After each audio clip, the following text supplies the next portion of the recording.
when a broken-armed boy walked up to a group of leather-clad bikers and asked them to be his friends. They thought it was a joke. But when he explained why he needed them, everything changed. What happened next turned a small-town school upside down and made national headlines. This is the story of Timmy and the day 50 Harleys roared into his life. The late afternoon sun cast long shadows across the parking lot of Mel's Diner, where 6 Harley-Davidsons sat in a neat row, chrome gleaming. Inside, Lester Sanders was nursing his third coffee, listening to his brothers argue about the best route through the mountains for their upcoming run. At 62, Lester carried his history in the gray beard that reached his chest and the faded tattoos mapping his arms. A serpent coiled around old scars, names of brothers lost, dates that mattered once. Then he saw the kid. A small figure was crossing the parking lot with the kind of determined stride that didn't match his size. Maybe 10 years old, wearing a faded blue hoodie despite the warm weather. His right arm was wrapped in a cast covered with scribbled signatures that looked more like obligations than genuine friendship. The boy's sneakers were held together with duct tape. Lester watched through the window as the kid stopped about 15 feet from their table outside, clearly terrified but rooted to the spot. The other bikers noticed too, their conversation dying out. "You lost, kid?" called out Chad, a mountain of a man whose nickname needed no explanation. The boy flinched but didn't run. His voice came out barely above a whisper. "I need to ask you something." Lester pushed back his chair and stood, the screech of metal on concrete making the boy jump. He walked over slowly, the way you'd approach a skittish animal. Up close, he could see the kid was trembling. There were dark circles under his eyes, and his good hand was clenched so tight the knuckles had gone white. "What's your name, son?" "Timmy. Timmy Johnson." "All right, Timmy. I'm Lester. What's on your mind?" The words came out in a rush, like the boy had rehearsed them 100 times. "My school has this thing called Friendship Day next week. You're supposed to bring a friend to school with you for the day. Someone who means something to you." His voice cracked. "I don't have anyone. I was wondering if maybe you guys could be my friends. Just for one day." The silence that followed felt like it lasted an hour. One of the younger members snorted, but Lester shot him a look that could freeze fire. He crouched down to the boy's eye level, his knees protesting the movement. "That's a brave thing to ask, Timmy. But I need you to tell me the truth about something." He gestured to the cast. "How'd you really break that arm?" Timmy's face went pale. His eyes darted to the ground. "I fell off my bike." "Try again." The boy's lips started to quiver. Lester could see him fighting back tears with everything he had. "There are these older kids. They mess with me at school. Push me around, take my lunch money, call me names. 3 weeks ago, they did something to my bike. I don't know what, but when I was riding home, the front wheel just came off. I went flying over the handlebars." He touched the cast gently. "The doctor said I was lucky I didn't break my neck." Chad muttered something under his breath that would have made a sailor blush. Another member, a woman named Hawk with a shaved head and piercing green eyes, leaned forward. "Did you tell anyone? Your parents? Teachers?" "My mom works 2 jobs. She's never home." "And the teachers?" He shrugged helplessly. "They say kids will be kids. That I need to toughen up." Lester felt something tighten in his chest. He'd been that kid once, a lifetime ago. Different town, different circumstances, same helpless anger. He straightened up and turned to his crew. They were all watching him, waiting. In the club, Lester's word was law, but this wasn't a club decision. This was something else entirely. "You got a piece of paper, Timmy?" The boy nodded quickly, pulling a crumpled notebook page from his pocket along with a pencil. His hand shook as he wrote down his address in careful, childish letters. He held it out to Lester like an offering. Lester took it, folded it carefully, and tucked it into his vest pocket. "I can't make you any promises right now, but I'll tell you this, what you're going through. It ends. One way or another, it ends." He placed a heavy hand on the boy's good shoulder. "You get yourself home safe. And Timmy, keep your head up. You're tougher than you think." The boy looked up at him with eyes that held too much pain for someone so young, but also something new, a flicker of hope that hadn't been there before. He nodded once, then turned and walked away, his steps just a little steadier than when he'd arrived. As Timmy disappeared around the corner, Chad spoke first. "Boss, we can't just... We can and we will." Lester's voice was quiet but absolute. "Meeting at the clubhouse tonight. 8 sharp. Spread the word to the other chapters. We've got planning to do." Hawk smiled, the kind of smile that said she'd been waiting for someone to say exactly that. "What are we planning?" Lester watched the empty corner where the boy had vanished, then pulled out the folded paper and looked at the address written in that careful, hopeful handwriting. "We're going to show a kid what real friendship looks like." The clubhouse smelled like motor oil, leather, and decades of history. By 8:15, the room was packed. Word had traveled fast.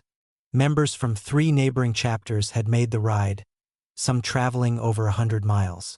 Lester stood at the front, Timmy's address still folded in his pocket like a sacred contract. "Most of you know why you're here," he began, his voice cutting through the murmur of conversations. "Some of you are wondering if I've lost my mind." A few chuckles rippled through the crowd.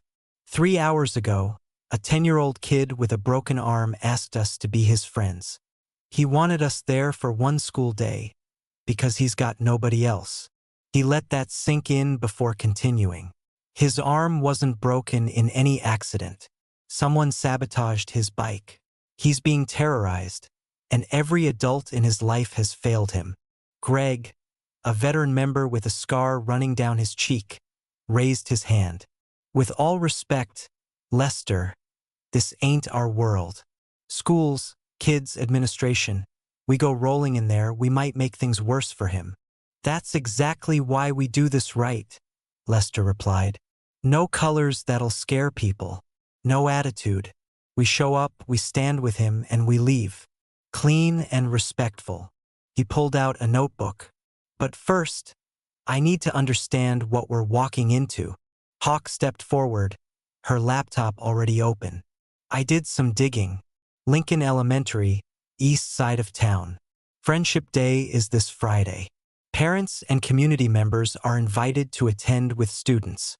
It's actually in their official policy.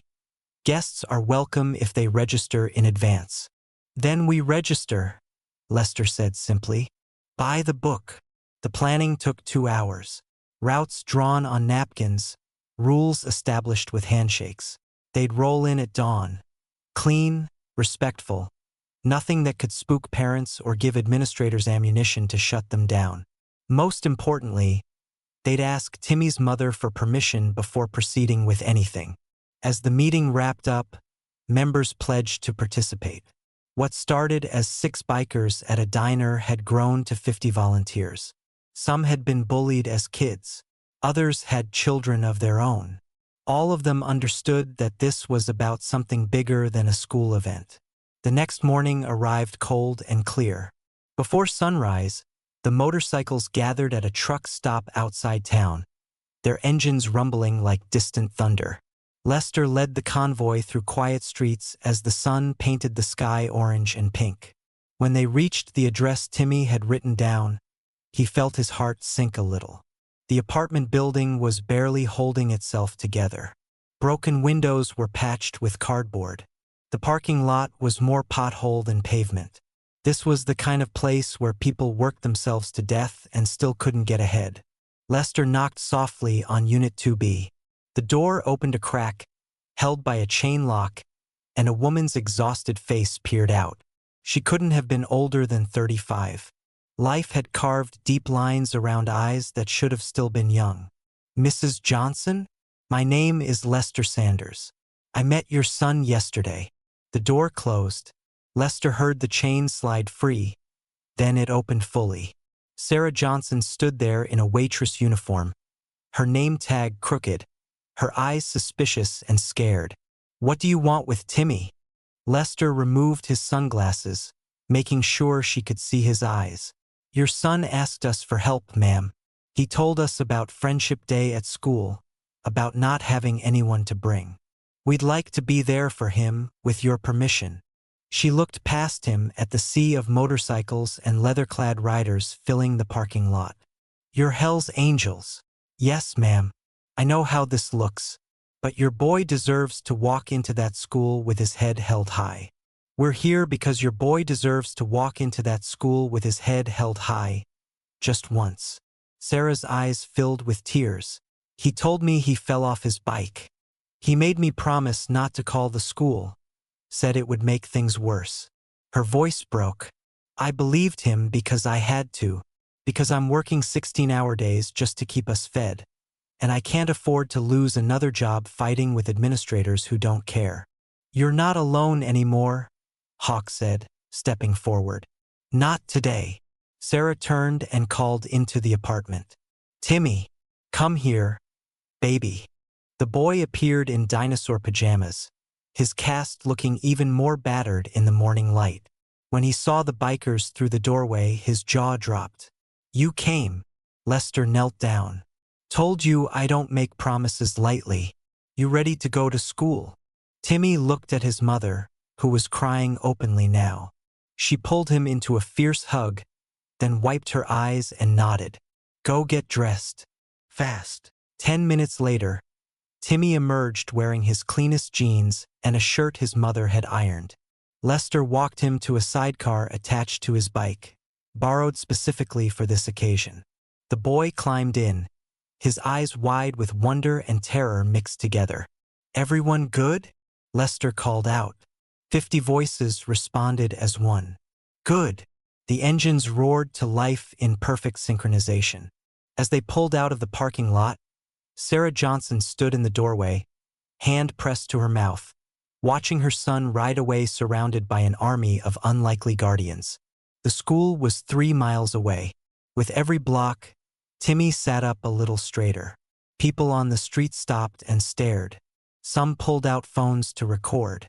By the time they reached Lincoln Elementary, the boy who had walked alone for so long was leading a thunder that could be heard across the entire town. Lester looked down at Timmy as they pulled into the school parking lot. Ready? The boy nodded, and there wasn't fear in his eyes anymore. There was something else entirely that looked like courage. The rumble died as 50 engines cut off in unison. The sudden silence felt louder than the roar that preceded it. Parents clutching coffee cups froze mid-step. Kids with backpacks stopped on the sidewalk, mouths hanging open. A crossing guard's whistle fell from her lips. Lester helped Timmy out of the sidecar, and the boy's legs wobbled slightly as his feet hit the pavement. All around them, bikers dismounted with military precision, forming 2 lines that created a path from the parking lot to the school entrance. They stood with arms crossed, faces neutral, saying nothing. The message was clear without a single word being spoken. Vice Principal Brighton was the first administrator to rush outside, his tie flapping as he jogged across the lot. What's going on here? You can't just... Lester stepped forward, pulling an envelope from his jacket. Good morning, sir. We're here as registered guests for Friendship Day. All the proper forms were submitted electronically last night. You should have received confirmation. Brighton snatched the envelope, his hands shaking as he read. Inside was a perfectly formatted letter explaining their presence, contact information for their club's community outreach coordinator, and a liability waiver. Everything was technically correct. This is highly irregular, Brighton stammered. Is it against policy? Hawk asked, her tone respectful but firm. Brighton opened his mouth, then closed it. Other staff members had gathered behind him, including Principal Lewis, a stern woman in her 50s who looked like she'd seen everything. She took the letter from Brighton, read it carefully, then looked at Timmy standing small but determined between these giants. Mr. Johnson, she said slowly, are these your guests? Yes, ma'am. Timmy's voice was stronger than it had been in months. Lewis's eyes swept across the assembled bikers, then back to the letter. She could call the police, create a scene, and probably have every news station in the state descending on her school by noon. Or she could follow her own policy and allow registered guests to participate. They stay outside, she finally said. School grounds only. No entering the building unless specifically invited for the assembly. Understood and agreed, Lester replied. As Lewis and her staff retreated inside to figure out their next move, the parking lot remained frozen in this strange tableau. Then the school bell rang, breaking the spell. Students began moving again, but everything had changed. Timmy started walking toward the entrance. The bikers didn't follow, they simply maintained their positions, a wall of silent solidarity. Kids who normally shoved past Timmy now gave him wide berth. The three boys who had sabotaged his bike, Jake, Marcus, and Devin, stood near the flagpole, their faces drained of color. As Timmy passed them, Jake took a step back and tripped over his own feet. No one laughed. Marcus stared at the ground. Devin looked like he might cry. Inside the building, the atmosphere crackled with whispered conversations. Timmy walked to his locker. No one knocked his books from his hands. No one called him names. The invisible weight he'd carried for months felt lighter with every step. No one called him names. The invisible weight he'd carried for months felt lighter with every step. In first period, Mrs. Patterson couldn't focus on the lesson plan. She kept glancing at Timmy, then at the window where the bikers were visible, standing like statues in the morning sun. Finally, she set down her chalk. "Timmy, would you like to tell us about your friends?" Every head turned. Timmy felt his face flush, but he thought about Lester kneeling down to his level, about Hawk's kind smile, about his mother's tears that morning. He stood up. "There are people who showed up when nobody else would," he said simply. A girl named Maya, who sat in the back and usually never spoke, raised her hand. "That's really cool, Timmy." By lunch, 3 news vans had parked across the street. Reporters were interviewing parents, filming the bikers, trying to understand the story. Social media was exploding with photos and videos. Some comments praised the bikers' compassion. Others questioned their motives. But inside the school, something more important was happening. Kids were talking to Timmy. The bikers hadn't said a threatening word all day. Kids were talking to Timmy because they suddenly saw him, really saw him, as someone worth knowing. Someone brave enough to ask for help and lucky enough to receive it. During the Friendship Day assembly in the gymnasium, Principal Lewis invited one guest from each student to come forward and say a few words. When it was Timmy's turn, Lester was escorted inside by Brighton, who looked like he was walking a tiger on a leash. Lester took the microphone, looked out at hundreds of young faces, and spoke in a voice that carried no threat, only truth. "I don't know most of you, and you don't know me. But I know this: every single person in this room deserves to feel safe, to have friends, to come to school without fear." He paused, his eyes finding Jake, Marcus, and Devin in the crowd. They squirmed under his gaze. And when someone's hurting, it's on all of us to notice. Teachers who look away, parents who don't ask questions, kids who laugh along. Because ignoring pain doesn't make it go away.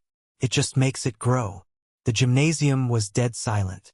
Some kids were nodding. A few teachers looked uncomfortable. Principal Lewis's expression was unreadable. Lester handed the microphone back and placed a hand on Timmy's shoulder. This young man had more courage in asking for help than most adults show in a lifetime. "I'm proud to call him my friend." As they walked out together, applause started, tentative at first, then growing stronger. Not everyone clapped, but enough did that Timmy felt it wash over him like a wave. Outside, as the final bell rang and students poured out of the building, the bikers prepared to leave. They'd kept their promise. But as Timmy gave Lester a hug that the old biker returned with surprising gentleness, both of them knew this wasn't over. It was only beginning. The school board meeting was scheduled for Tuesday evening, but by Monday afternoon, the pressure had become unbearable. Videos of Lester's speech had gone viral, accumulating millions of views. Parents were demanding answers. Local news stations were running features with titles like "When Angels Wear Leather" and "The Bikers Who Changed Everything." Principal Lewis knew she could no longer sweep this under the rug. She started by pulling students aside individually, those who'd witnessed Timmy being bullied, those who'd stayed silent, and finally, the ones whose guilt was written across their faces. It took less than 2 hours for the truth to unravel. A 6th grader named Sophie broke first, tears streaming as she described watching Jake and his friends mess with Timmy's bike after school. Another student provided photos he'd been too scared to share before. 2 days later, Jake's parents sat in Lewis's office, their faces ashen as she presented the evidence. Marcus's father, a lawyer, tried to argue that boys would be boys, but his voice faltered when Lewis showed him the hospital report detailing Timmy's injuries. Devon's mother simply cried. "This isn't going away," Lewis said firmly. "The district is implementing a formal investigation.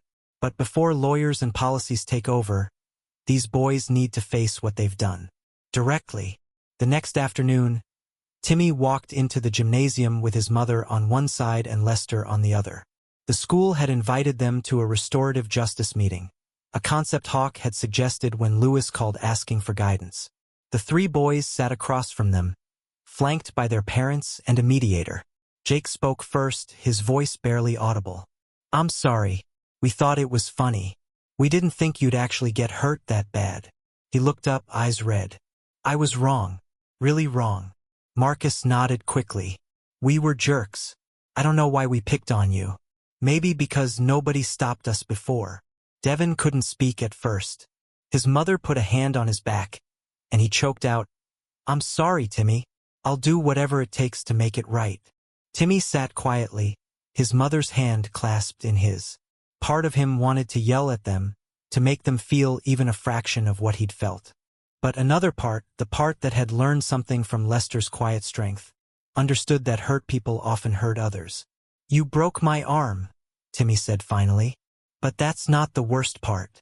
The worst part was feeling invisible. Like I didn't matter." He looked at each of them. "I accept your apology. But you need to mean it. And you need to do better." The mediator outlined consequences: community service, mandatory counseling, and a joint project to repair Timmy's bicycle under supervision. The boys agreed immediately. Their parents looked relieved, grateful this wasn't ending in lawsuits or criminal charges. Though everyone understood those options remained on the table. As they filed out, Jake approached Timmy one more time. "That speech your friend gave, the biker guy, it really messed me up. In a good way, I think. He was right. I should have noticed when people were hurting." He extended his hand. "I'll do better." Timmy shook it. The gesture felt strange but necessary. The weeks that followed brought changes that spread like ripples. Teachers who'd once looked the other way now attended training sessions on recognizing warning signs. Protocols were written, policies revised. Lester and Hawk began visiting monthly to speak about their community outreach programs, sharing their own stories of redemption and second chances. Maya, the girl who'd called Timmy cool, started sitting with him at lunch. Others joined them, kids who'd felt alone in their own ways. The table that had always been empty now buzzed with conversation and laughter. The bikers kept their promise too. Every Saturday, Lester showed up at Timmy's apartment with breakfast, and they'd work on the bike together in the parking lot. Other club members started mentoring at-risk youth across the region, partnering with schools and community centers. What began as one act of kindness rippled outward, touching lives none of them had expected. Half a year later, the town organized a Community Appreciation Day. The event filled the park with families, food trucks, and live music. Timmy stood on a small stage, no longer the broken boy in a cast, but a confident kid with genuine friends and a support system that extended far beyond leather jackets. Mayor Phillips handed him the microphone. "I think everyone here wants to hear from the young man who started all this." Timmy looked out at the crowd, his mom beaming in the front row, Maya and his friends cheering, teachers nodding with pride. Then his eyes found Lester, standing off to the side with his arms crossed, that same steady presence that had changed everything. "I used to think being brave meant not being scared," Timmy said. "But Lester taught me that being brave means asking for help when you need it. It means standing up even when you're shaking inside." He paused, his voice growing stronger. "A lot of kids are still invisible, still scared, still waiting for someone to notice. Don't ignore them. Don't wait for bikers to show up before you care. Be the person who shows up first."